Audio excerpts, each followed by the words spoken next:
आधुनिक युग का हथियार आपके पास है। आप उसमें फिल्में देखें, अच्छी देखें, जैसी दिल चाहे देखें, लेकिन 10 मिनट अगर हमारी बातों को, अगर आपको तथ्यों पे ठीक लगती है, तो एक आदमी 10 युवाओं तक ये बात पहुंचाए और उनके मन में कोई सवाल हो तो आप हमें लिख सकते हैं, पहुंचा सकते हैं। एक एक युवा इस देश का हमारे लिए एक न्यूक्लियर बम है। लेकिन जिन मक्कारों ने इस देश में अपना नाम चमकाना था, इस देश के एयरपोर्ट से लेके खेल के मैदान, इस देश के अंदर संस्थान, जितनी भी जगह थी, बस नहीं चला, नहीं तो टॉयलेट के ऊपर भी लिखवा देते राजीव गांधी मेमोरियल टॉयलेट। कोई खेल का ऐसा नहीं है, फुटबॉल का खेल हो, क्रिकेट का खेल हो, हॉकी का खेल हो, सब राजीव गांधी नहीं खेले थे, किसी और ने नहीं खेले। ध्यानचंद बेकार में इतने बड़े आदमी हैं, सारे खेल की ट्रॉफियां राजीव गांधी के नाम से हैं, सारे पोर्टों का नाम, दुनिया, मैंने लिस्ट बनाई है, आप लोग मेरे फेसबुक पेज पे जाके देख सकते हैं। कोई ऐसा जगह नहीं छोड़ी, कोना कोना, गली गली, जहां के कोई गए नहीं, वहां उनके नाम का मेमोरियल बना हुआ है, हर एयरपोर्ट का बना हुआ है। तो इस देश में कोई वीर सावरकर के नाम से, छत्रपति शिवाजी के नाम से, सुभाष चंद्र बोस के नाम से बात नहीं हुई। और दिल्ली में किस किस की मूर्ति लगी हुई है, जो 5 साल के लिए एरोप्लेन चलाते चलाते देश चलाने लगे थे, जिन्होंने नेपाल के शाही परिवार को समाप्त करने में एक भूमिका निभाई, जिन्होंने भारत के बहुत से युवा फौजियों को अपनी बेवकूफी के चलते IPKF के, इंडियन पीस कीपिंग फोर्स के नाते आपने श्रीलंका में भेजा, हजारों फौजियों को मरवा दिया आपने, युवा फौजियों को मरवा दिया आपने। उनकी मूर्ति संसद के बाहर लगी हुई है, इतना बड़ा कंट्रीब्यूशन है उनका। इसलिए समय आ गया है, ये मूर्तियां वैसे मैं बहुत महत्व नहीं मानता, लेकिन इसलिए महत्वपूर्ण है कि आने वाली जनरेशन जब उन मूर्तियों को देखती है तो उन्हीं का इतिहास जानती है। उन्हें पता ही नहीं होता कि इन मूर्तियों के पीछे कितनी बड़ी साजिश है। लिहाजा सावरकर की मूर्ति दिल्ली के अंदर, यह सरकार सावरकर की चाहने वाली सरकार है। इस सरकार ने वादा किया है कि सरकार अपने दौर में भारत रत्न देगी वीर सावरकर को।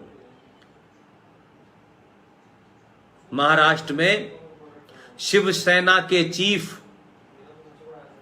स्वर्गीय बाल ठाकरे जी के दबाव में दिल्ली की संसद के अंदर बाल ठाकरे जी के कहने के बाद वीर सावरकर का तैलचित्र लगा हुआ है। आज वीर सावरकर के बारे में दुनिया जान रही है और पता चल रहा है कि वीर सावरकर को साल में एक चिट्ठी लिखने के लिए न कागज दिया जाता था, न पेन दिया जाता था। और जो इस देश में 19 साल तक प्रधानमंत्री रहे, वो दिल्ली के 5 स्टार टाइप के गेस्ट हाउस में नजरबंद रहते थे। उनका नाश्ता भी अलग बन के आता था, उनके लिए अखबार भी उनसे पूछ के आता था, और ये कहा जाता था कि उनको हर दिन चिट्ठी लिखने की अधिकार था। तो उनकी चिट्ठी का तो कंपाइलेशन हो गया, letter from father to the daughter. उन पे इतनी फुर्सत थी क्योंकि वो क्रांति कर रहे थे जब घर के अंदर बंद थे और कस्टडी में थे।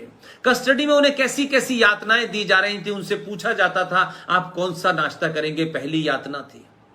दूसरी तकलीफ दी जाती थी कि आप कौन सा अखबार पढ़ना चाहते हैं, यह दूसरी तकलीफ थी।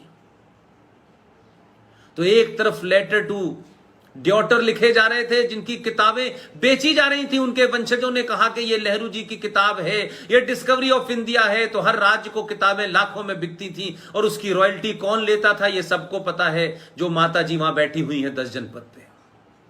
सरकारें अपनी थी, हमसे खरीदो, हमारे विचारों को थोपो, थोपे न थोपो, इसके बारे में जो हमें रॉयल्टी मिलेगी वो हमें दो। कोई अपने पिताजी की पेंटिंग बनवा रहा है और जबरदस्ती अपनी सत्ता के दबाव में कह रहा है कि इसे 2 करोड़ में खरीदो और चेक से खरीदो ताकि हमारे पास लीगल। तो यह सिलसिला कोई नया नहीं है।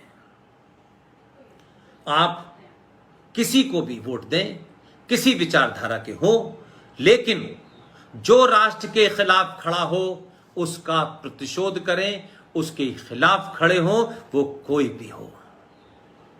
इसलिए आज की बातचीत करने का मौका नीरज भाई ने दिया। मैं बड़ा खुश हूं कि तमाम युवा लोग आज मुझसे जुड़े, और हमारी पूरी टीम की उम्र भले ही युवा ना हो, लेकिन हम हर युवा तक पहुंचना इसलिए चाहते हैं, उससे डायलॉग करना चाहते हैं। हम ये भी नहीं कहते कि हमारी बात को तुम रेफरेंसेस में तलाशो, किताबों में तलाशो, अगर सच हो तो हमारी बात मानो, क्योंकि हम कोई बात रिटोरिक्स करने नहीं आए हैं, हम भावनाओं में नहीं कहने आए हैं, हम भारत माता की जय नहीं कहने आए हैं। लेकिन अगर संसद में यह नियम है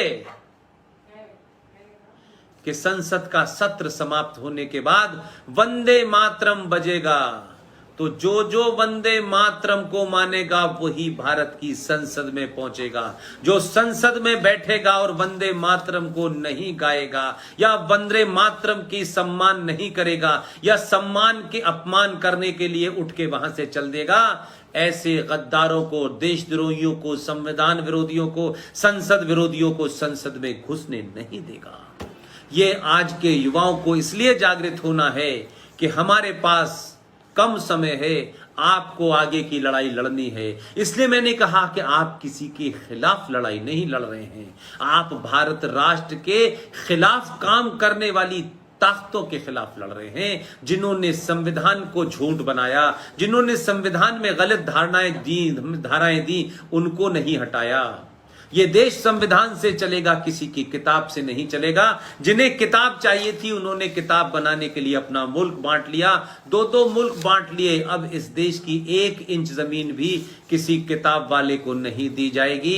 1 इंच पर भारत का संविधान लागू होगा, और जो भारत के संविधान में महापाप किए गए हैं उनकी जिम्मेदारी है कि सरकारें उन्हें अविलंब हटाएं, और अगर जनसंख्या कानून की बात की गई है तो उसे अविलंब लागू करें। अगर कॉमन यूनिफॉर्म सिविल कोड की बात कही है, यूनिफॉर्म सिविल कोड की बात कही है, तो उसे अविलंब लागू करें। इससे किस मजहब के लोगों को नुकसान होगा और फायदा होगा, इसमें इंटरेस्ट नहीं है। बहुसंख्यक समाज है या अल्पसंख्यक समाज, मैं पहली तो बात, ये दुनिया का सबसे बड़ा फ्रॉड कि इस देश में 30 से 25 करोड़ मुसलमान रहते हैं और वो अल्पसंख्यक कहते हैं। इससे बड़ा दुनिया का कोई झूठ नहीं हो सकता। ये देश संविधान से चलेगा, अल्पसंख्यकवाद से नहीं चलेगा, अपीसमेंट से नहीं चलेगा। जो भी अपीस करेगा उसे भारत की जनता सत्ता में बैठाने के लिए अपीस नहीं करेगी।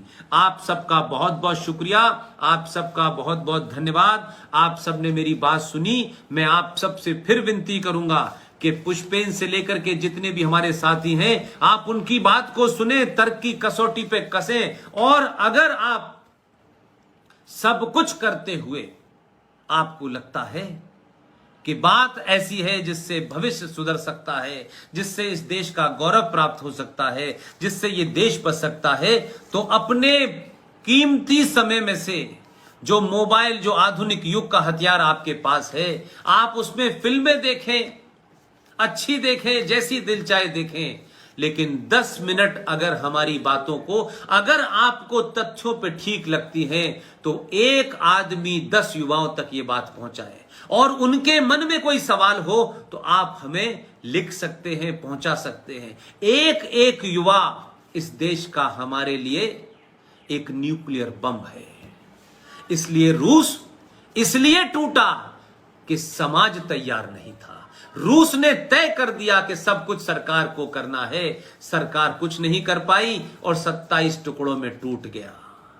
समाज का एक यूनिट, एक आदमी, एक छात्र, एक छात्रा, एक महिला, एक साइंटिस्ट, घर पे काम करने वाली, नौकरी पे काम करने वाली महिला, कीर्तन सुनने वाली महिला की भी जिम्मेदारी है।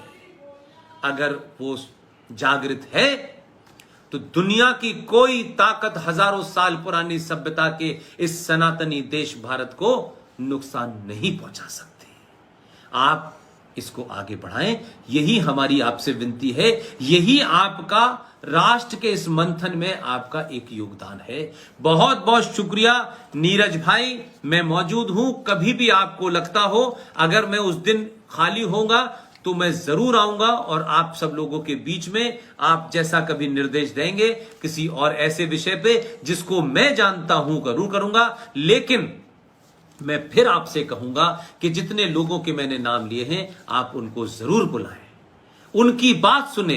वो मुझसे बहुत अच्छा बोलते हैं, मुझसे ज्यादा ज्ञानी हैं। आप उनको बुलाएंगे, उनकी बातों को सुनेंगे, उनके तर्कों को सुनेंगे, तो आपको फिर एक नए मामले में, नए इशू पे एक नई रोशनी मिलेगी, नई जागृति पैदा होगी, नए आप तरीके से आप उस बात को समझ पाएंगे। इसलिए वो तमाम सारे लोग हैं, अगर उनको बुलाने में आपको कहीं कोई हिचक है, कोई संपर्क नहीं है, मैं मौजूद हूं, आप कभी भी मुझसे कहेंगे। ये तमाम सारे लोग अपना घर बार सब कुछ छोड़ करके अपनी पारिवारिक जिम्मेदारियों को निभाते हुए भी राष्ट्र के प्रति जो उनका कर्तव्य है, जो उनका दायित्व है, उसे बिना रुके निभा रहे हैं। बहुत बहुत शुक्रिया, थैंक यू वेरी मच।